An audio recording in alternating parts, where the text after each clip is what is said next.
Speed, bonny boat, like a bird on the wing, onward the sailors cry. Carry the lad that's born to be king, over the sea to sky. Loud the winds howl, loud the waves roar, thunder claps rend the air. Baffled our foes stand by the shore, follow they do not dare. Speed, bonny boat, like a bird on the wing, onward the sailors cry. Carry the lad that's born to be king, over the sea to sky. Many's the lad fought in that day, while the claymore did wield. When the night came, silently lay, dead on Culloden's field. Speed, bonny boat, like a bird on the wing, onward the sailors cry. Carry the lad that's born to be king, over the sea to sky. Though the waves leap, soft shall ye sleep, ocean's a royal bed. Rocked in the deep, Flora will keep watch by your weary head. Speed, bonny boat, like a bird on the wing, onward the sailors cry. Carry the lad that's born to be king, over the sea to sky. Burned are their homes, exile and death, scatter the loyal men. Yet ere the sword coolly the sheath, Charlie will come again. Speed, bonny boat, like a bird on the wing, onward the sailors cry. Carry the lad that's born to be king, over the sea to sky. Over the sea, over the sea, over the sea to sky.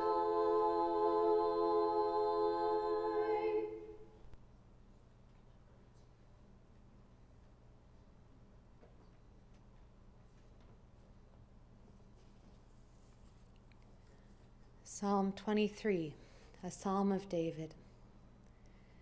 Mizmor leDavid, Adonai ro'i lo echsar, binot deshe yarbiteni, amei menuchot, ינעלני. נפשי שובב, ינחני במגלי צדק למען שמו, גם כי אלך בגיא צר מוות, לא יירא רע, כי אתה עמדי. שבטך ומשענתך המה ינחמוני, תערוך לפני שולחן נגד צורריי, דשנת בשמן ראשי כוסי רוויה.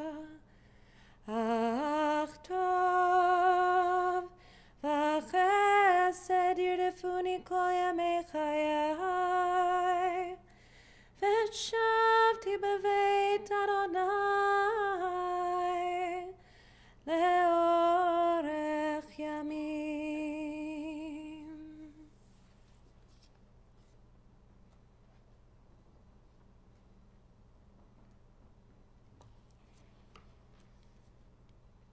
The Lord is my shepherd, I shall not want. He makes me lie down in green meadows. He leads me beside refreshing streams. He restores my life. He guides me by righteous paths. Even though I walk through the darkest valley, I fear no harm, for he is with me. Your staff and your rod, they comfort me. You spread a feast for me in the presence of my foes. You perfume my head with oil, my cup overflows.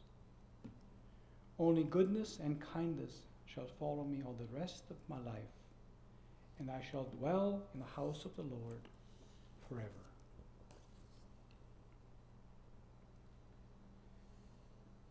Mark loved songs from Great Britain, so the version of the Skyboat song you heard as you came in or when you were sitting here before we started was performed by Mark's granddaughter Miranda. She arranged and recorded this for Zeta while he was in hospital in Portugal, so that in the few days prior to his death, he could hear her voice singing one of his favorite songs. At this time, I'd like to introduce Mark's grandchildren, Sina and Miranda Barron. They will come up and speak at this time about their beloved Zeta.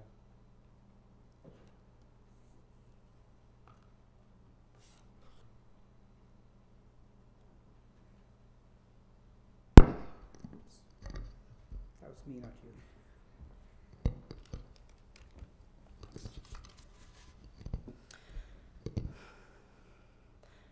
It's no surprise to me that there are so many people here today to remember my Zeta Mark. I knew that he had impacted a lot of people at a very young age.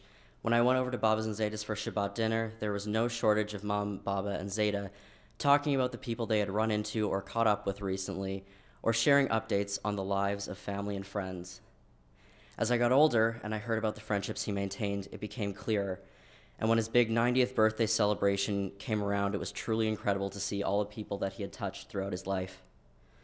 And I see that again here today. Even though he has passed, we can still remember him with the same amount of care and respect as I saw at his birthday. A little insight into our personal relationship is that we had some great names for each other. I would usually call him the old geezer, and he would call me either the young geezer, my name, or smartass. I'm pretty sure he called me smartass more times than he called me any other name, but I liked it because he only called me smartass when he thought what I had to say was funny, but he didn't want to admit it. It also brings me joy because he never got to call me it in front of Baba, but whenever he said it, I picture her going, "Oh, Mark," with that signature look of disapproval. As my mother and sister can attest to, we spent most of our time with Baba and Zeta at the cabin during the summer when Miranda and I were little, and it was there that we lived some very happy moments. Zeta was the only person who, if begged and poked and prodded enough, he would eventually trade me his deed to the railroad that would be his demise in Monopoly. As a child, I thought I was really good at bargaining, but shockingly, it turns out Zeta just had a soft spot for me. He was always patient and kind when I asked him to take me fishing every single night, until eventually he caved in and would go with me. We spent a lot of time together fishing off the dock, not catching things very often, but I enjoyed it nonetheless. And that's time that I never properly got to thank him for. In the time that we spent together, I learned some very useful information from him that I'd like to share with you today. One, no matter what temperature it was, he was always chilly. Not cold and not warm, but chilly. Two, if you ever got him talking about viscosities, he would never stop, and I would always recommend that you never brought it up. And three, he and Baba loved their friends and family very much, so thank you all for being here today.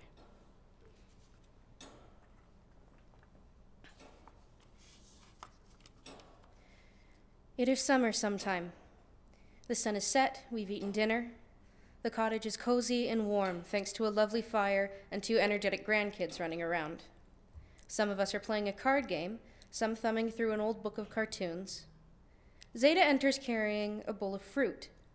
He sits in his spot at the head of the table and settles in to impart his wisdom. "Life," he begins. We lean in to partake in the ponderous pearl that will surely follow. "Is like a watermelon." What?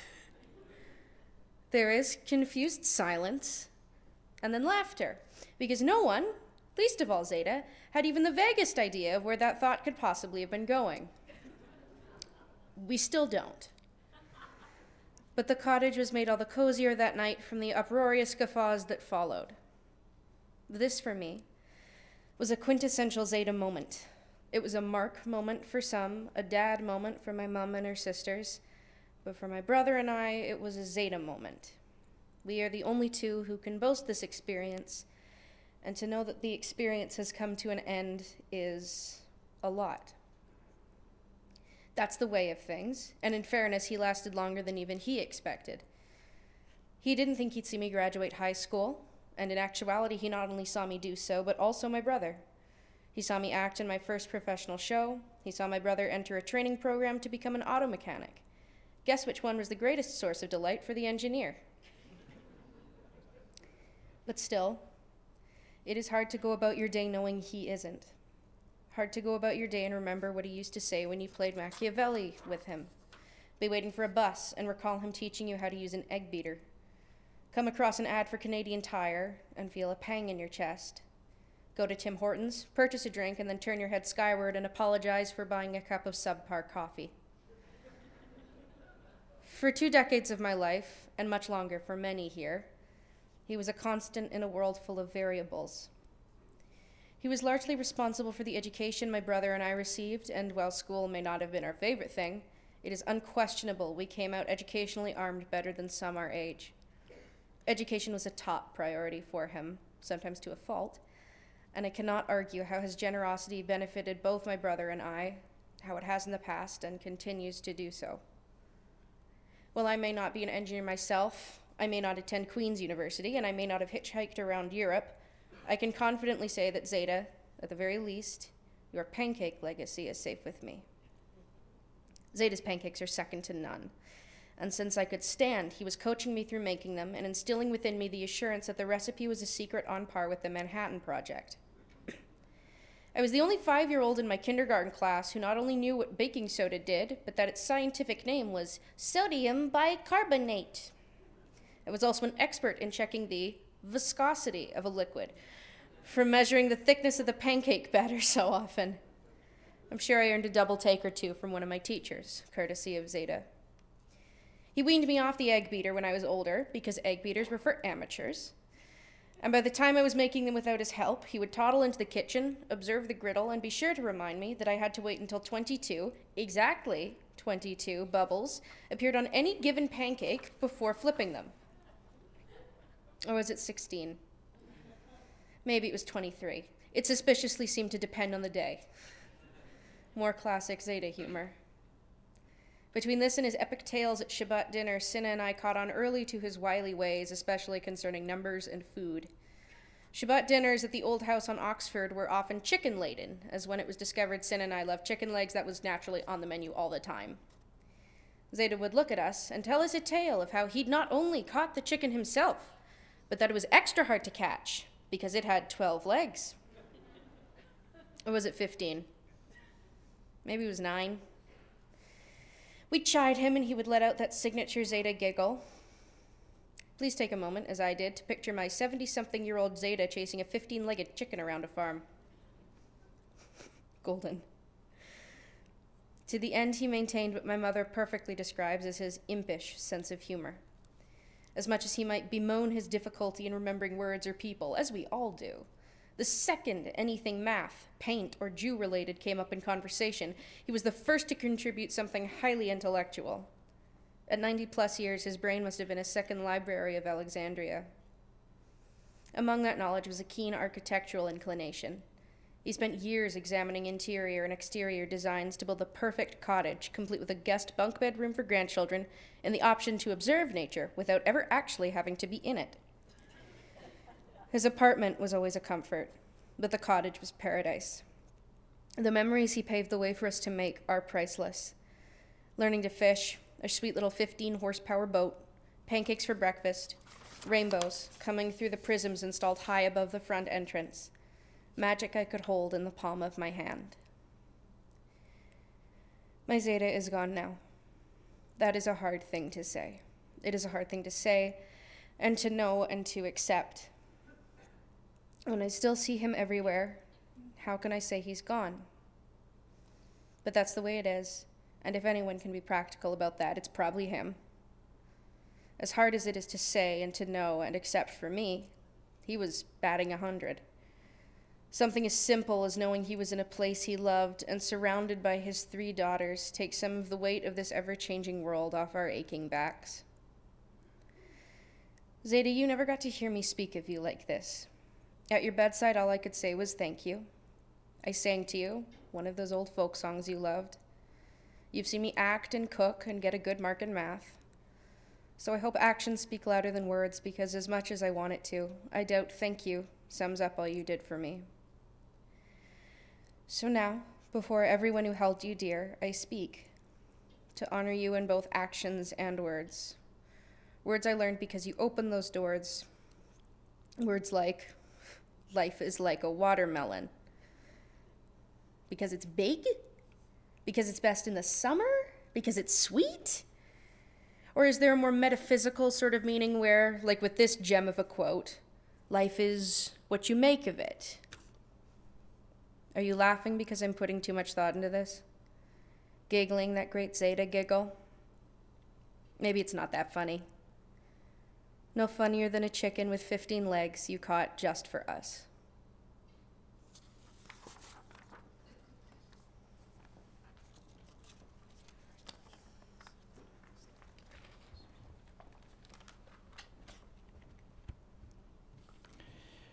What you've just heard and what you're about to hear are considered eulogies, and in Judaism, eulogies are considered to be one of the highest mitzvahs that we can do. It's a very simple reason, because the people that we're speaking about aren't here to thank us. So the next speaker is his daughter, Miriam. Now, I've known her for quite a while, and what you just heard was just a bit of spice. I expect what she has to say is the full meal. Miriam? Don't hurt yourself. Thanks, Bill. Is one of these mine if necessary, okay? Thank you. Our dad was a man of many talents. Engineering chemist, entrepreneur, master pickler, advice dispenser, both solicited and unsolicited, pancake wizard, traveler, sailor, civil aviation enthusiast, husband, father, Zeta, and friend. Even as a young child growing up in the North End, Dad displayed the sense of responsibility and thoughtfulness that would become hallmarks of his character. At the age of 10, he famously saved his sister's life when she rode her tricycle off the dock at Winnipeg Beach. He went on to become a member of Winnipeg's first school patrol team and, during the war, an Air Force cadet. Dad also showed an early entrepreneurial spirit, starting a luggage transport business at Winnipeg Beach using his toy wagon. Around the same time, he and his pal Gordon Pullen embarked on a smelting business, casting toy soldiers by melting lead on his mother's stove. However, the business plan was ultimately shelved because the boys wanted to play with the soldiers instead. Dad moved to the South End. After graduating from Calvin High School, he went on to study at the University of Manitoba, where he spotted Mum walking past. He followed her to the library, and despite an abundance of empty seats, sat down right beside her. Thus began a whirlwind 8-year courtship. which included an extensive hitchhiking trip across Europe, setting an example of free-spiritedness for the time. Eventually, Dad phoned Mum at work and told her to bleep or get off the pot. After the conversation ended, Mum announced to her colleagues, "Well, it seems I'm engaged." Wedding and parenthood followed.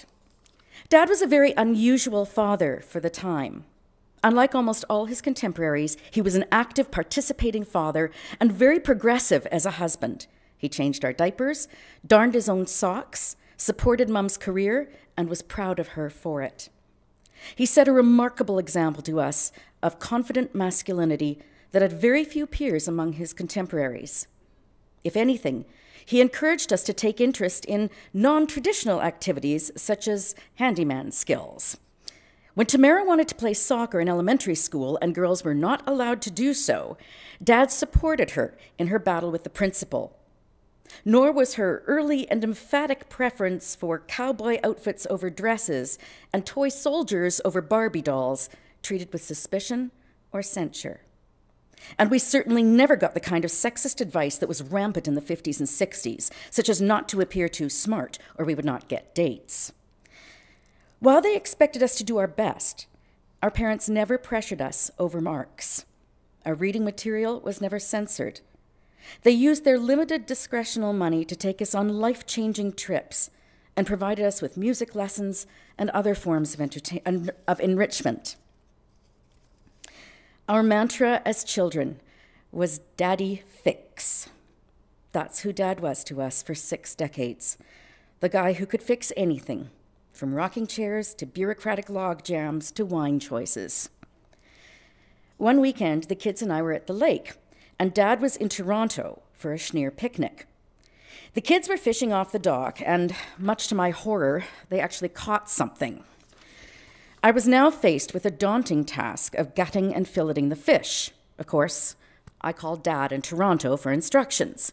He proceeded to talk me through it, like a 911 operator guiding a woman through childbirth in a taxi. "Now cut through the head," Dad instructed. "'Kay, done," I said. "Halfway," Dad added. Mum took pictures, the kids were fascinated, and all of us convulsed with laughter. But with his help, we had fresh pickerel fillets for dinner. For most of his career, Dad owned and managed Phillips Paint Products, a small industrial coatings company. As a teenager, I worked some summers at Phillips and then later worked with him part-time for over 5 years. I learned so much watching Dad manage his company. He had worked in every department, and his standards were very high for his employees and himself. He taught by his own example of responsibility and work ethic. The hallmark of his business was personal and professional integrity. First and foremost, you needed to produce a high-quality product and serve your customers' needs. Further, he understood that everyone at the company, himself included, had a responsibility to everyone working there. Nothing you do should impede others from doing their jobs. He cared deeply about his employees' well-being, sometimes paying for courses that were not related to the business. He understood the importance of education and life enrichment. He also understood the importance of red licorice and frequently arrived back after lunch with a large package of Twizzlers, which he plopped onto the reception desk for all to enjoy. He was also known to stride into the office, calling loudly, "Who's got jelly beans?" When he sold the company in 1997, he waited for a buyer who would keep the company going, thereby retaining the employees, ensuring that their livelihoods would not be compromised. In return, Dad earned the loyalty of his work colleagues. Many worked for him for 10, 20, and in a few cases over 30 years. At the company Christmas party around his 70th birthday, the employees got him a big pink Energizer bunny costume because he kept going and going and going. He promptly put on the costume and wore it all night. The Phillips folks were not just employees. He valued his relationships with them greatly. Also, having experienced discrimination firsthand as a Jew, Dad did not discriminate in hiring. Phillips was a regular United Nations with long-term employees in all departments from First Nations and many other nationalities. Until his last illness, Dad was always very intellectually active. He read widely with a particular interest in history and had a discerning ear for literary style. He loved theater, opera, classical music, fado, and visual arts. Though he had no formal music training, he instantly recognized and responded to soul in performance. He was more technically savvy than many of his vintage and loved to listen to informative podcasts. He seldom went out without his Kindle in tow. Dad continued to study while working full-time, from becoming a certified industrial manager to learning to fly in his 40s. His grasp of economics kept him from going under in a commodity-driven business during the high inflation of the 1980s. Dad was also an ardent Zionist with a keen understanding of the history of the Jews and a profound commitment to the well-being of the State of Israel. Dad had a fabulous and, as Miranda said, impish sense of humor. When he had a certain sparkle in his eyes, we knew something wicked was coming. One of our strongest childhood memories is of Mum and Dad laughing uproariously at the dinner table with tears running down their cheeks. Dad retained his sense of humor almost to the very end. I remember sitting with him in the sedate dining room at the Shaftesbury. Suddenly, his eyes gleamed at me and he said with relish, "Let's start a fight." Dad appreciated a great sense of humor in others and had a rare ability to laugh at himself. This is one of the things we will miss the most. All this said, what many people hold dearest about Dad was his remarkable capacity for friendship and a genuine interest in people. He was wonderful about keeping in touch with friends and family all over the world. He was there for his friends when they needed help of any kind, whether a visit, a walk, or financial assistance. In his late 80s, he developed a new relationship with Joan Berriger, which brightened his days and gave him a new outlet for his generosity of spirit. Since Dad's death, one of the things many people have told us is how much they loved talking with Dad about human nature, philosophy, art, Judaism, family, a myriad of topics. He was always ready for a good discussion. Indeed, for over 50 years, a family gathering was not complete without a heated political debate between Dad and his beloved cousin, Ruthie Matus. He was a man of firm opinions, as many of you will not be surprised to hear. He had no doubt that expiry dates on food were bunkum, that any bottle of wine over $12 was a ripoff, that anything he couldn't hear was the result of sloppy diction and certainly not his hearing, and that Canada had only one university, Queen's. While Dad didn't always see a difference between his opinions and facts, he was at heart a very humble man. When he won national industry awards, he was surprised, though to the rest of us it was a no-brainer that he would be honored. He never really understood why people loved him so much, and how much his genuine caring about others mattered. At home, in Portugal, at the lake, wherever he traveled, he was interested in the people he encountered. One time when I met him in the lobby of a London hotel, I expected him to say, "Morning, ready to go?" Instead, in typical Dad fashion, he said, "I admire that gal at reception. She's working towards her master's in economics at the University of London and works here part-time. But of course, it's hard because part of what she earns she sends home to her family in Zimbabwe, the economic situation there not being ideal. And she's not sure if she'll stay here to go for her PhD or try to get a job and sponsor her brother here, but she's smart. I think she'll be able to work for the EU." Similar stories would emerge about a vast number of acquaintances, such as a waiter at a restaurant in Portugal or a person driving him through the airport in a golf cart. Dad was incredibly astute about human nature and what lay beneath the surface in people. He had no time for pretension or big egos, which he referred to as I problems. Family was always extremely important to Dad, something he learned from his parents. He deeply cared about his large extended family. He was close with his sister Babs throughout her life, and he loved her offspring as his own. He remained exceptionally close to Mum's family in Israel. He also treated some of our friends as his honorary kids, notably Rob Harriet and Elisabetta Poledo. While in theory, family came first with Dad, we sometimes suspected that he loved his espresso machine more than he loved us. Having researched for months and selected it with great care, he delighted in bringing people over to taste his exceptional coffee, treating the machine as his fourth child, and clearly the one who gave him the least grief. Dad became a grandfather relatively late in life, but took great delight in it. He was a devoted Zeta. From the day of their birth, he doted on Miranda and Cinna.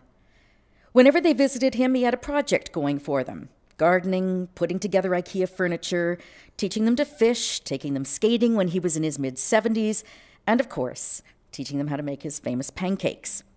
He loved playing Monopoly and chess with Cinna and losing every time, delighted by the fact that his grandson already had winning strategies by the age of 5. He faithfully attended school performances, closing exercises, grandparents' days, Cinna's taekwondo classes, and Miranda's productions.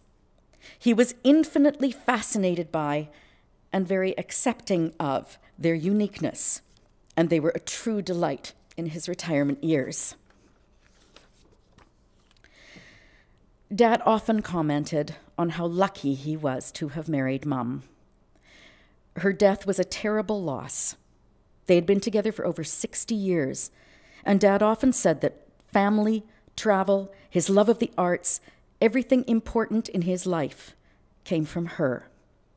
Theirs was a true partnership, and when she died, Dad said that he had no regrets because there was nothing left unsaid between them. They drove each other crazy, but the foundation of their marriage was a deep love. I cannot remember a time when Dad was not there for me in a crunch. He was very practical in his approach to problem solving. I always knew that I could ask him for help and advice, and he'd have my back. If he didn't have an answer, he'd find one, then call back 5 minutes later with more information, contacts, and help. We didn't always agree, but I never doubted his love and support. Dad taught us always to have a contingency plan, that there's no limit to what you can achieve if you don't care who gets the credit, that we should, whenever possible, take the high road. And he taught us the importance of admitting when you're wrong and trying to do better. He led by example, quietly working behind the scenes to mend rifts between family members or friends, by helping others who were going through a rough patch, and by being a faithful friend. Dad used to say he was not in the judging business and was very forgiving of questionable behavior in others. He did not have a pretentious bone in his body. On occasion, Dad could come across as a pessimist, particularly when the conversation turned to politics, world events, or educational standards. But underneath all that, he had a fierce love of life that was fueled by his curiosity about people, places, and art. When doctors gave him a few weeks to live, 15 months ago, he was having none of it and became one of the few people to be kicked out of the palliative care ward. The last 17 months of Dad's life were challenging for him, to say the least. We would like to thank his devoted caregivers over the past year and a half, with particular mention of Valerie Pohl, Miko Ignazio, and Ola Adeyemi, who were with him for the entire period. Throughout his life, Dad had good priorities. He demonstrated this with the quotation he chose for his headstone. What will survive of us is love. We love you, Dad. Thank you for everything. you will always be with us.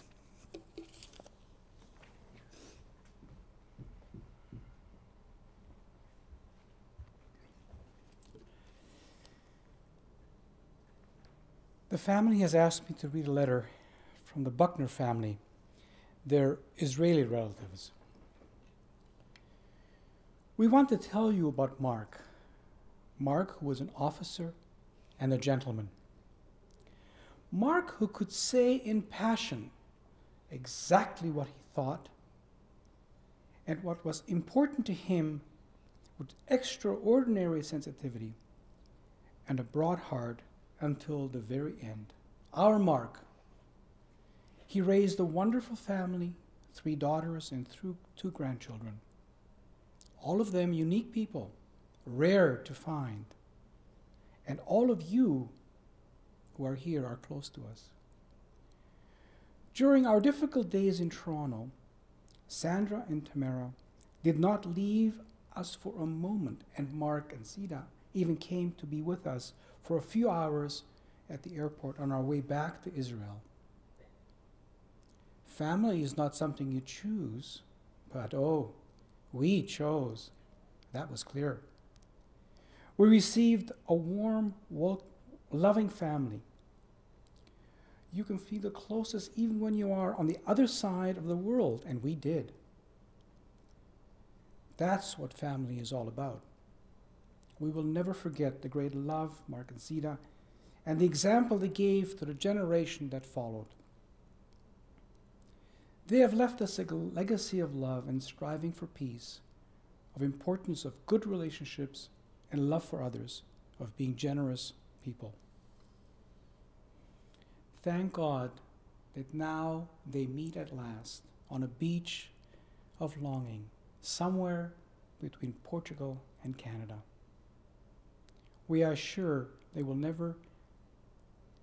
renew their vows of love and never forget them, because it seems to us that Mark has been waiting for this in recent years.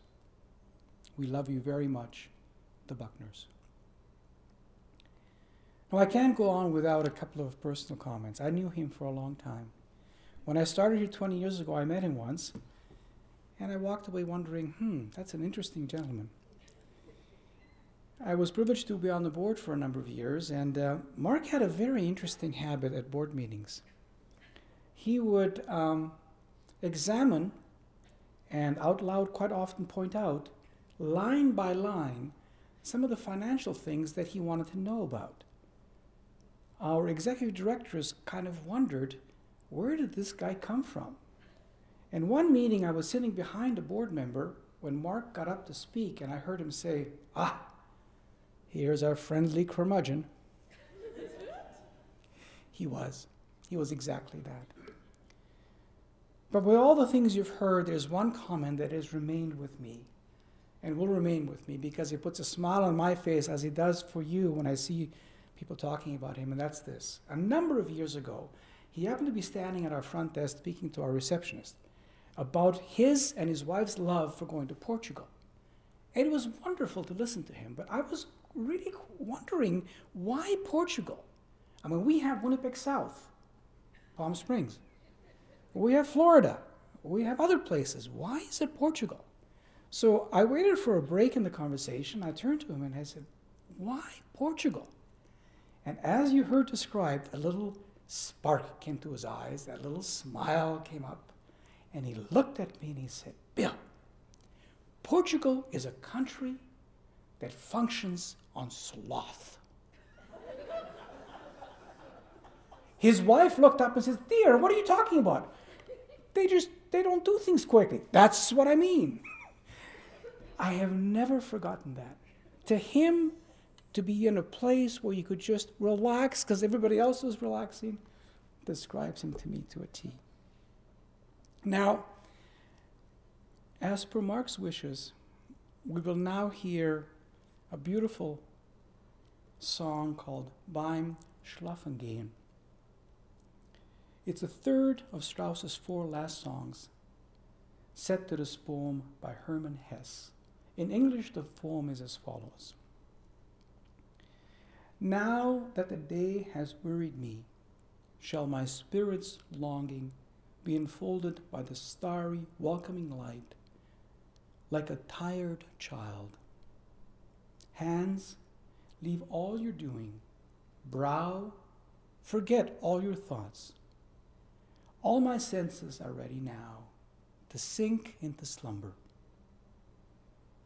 And the soul, unwatched, would soar in free flight, so that in the magic circle of night it may live deeply 1,000 folds. The family is very grateful to have soprano Tracy Tall and her accompanist pianist Laura Lowen perform this sehr schöne Lied that marked love. Tracy and Laura.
Thank you. That was lovely. I can envision Mark smiling at this time. I want to clarify one thing. When he described Portugal the way he did, that was not an insult. That was a compliment. Just want to make sure you knew that. He meant that as a compliment. A life of fast, he really appreciated slow. At this time, we're going to recite the El Malirachamim. Leslie Emery will be doing that in a moment. Rabbis and our elders called us the phone call to the soul because the name is actually mentioned. So Leslie will chant it in Hebrew and I'll repeat it in English. For this, we invite you to rise if you can.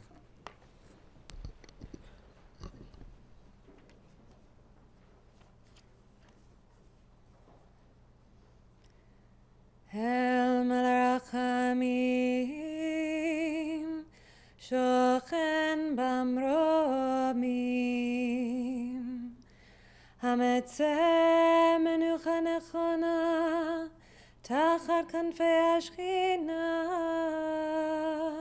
v'ma'alot kedoshim u'teorim kezohar arakia mazchirim et nishmat Michael ben Yona Moshe v'Sara shalach leolamo v'gan eden temenuchato ana ba'al harachamim hastirehu b'seter knafecha l'olamim Utzror bitzror chaim et nishmato Adonai hu nachalato Ve'anuch b'shalom al mishkavo V'nomar amen.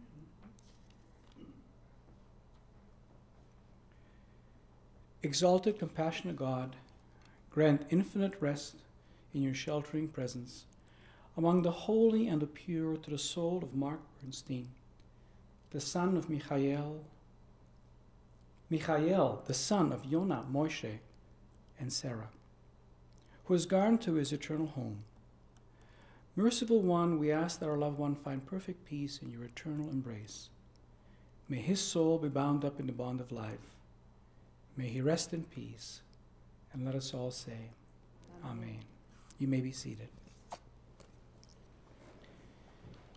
At this time, I'd like to invite the pallbearers to go and take their place beside Mark as we, in a few moments, are going to say our final farewell to them. To him. And as they exit, I'd like to also invite the family to take their places now in the transportation, so you're free to go at this time. For the rest of us, in a few moments, the doors are going to open. We'll form two lines, honorary lines, through which Mark will leave us, and we will honor him for the final time. If you are going to follow us to the cemetery, I strongly ask you to make sure that your flashers are on all the way. The cemetery is located on Main and Armstrong, and please observe all traffic lights. We no longer get the right-of-way, so make sure that you observe all traffic lights.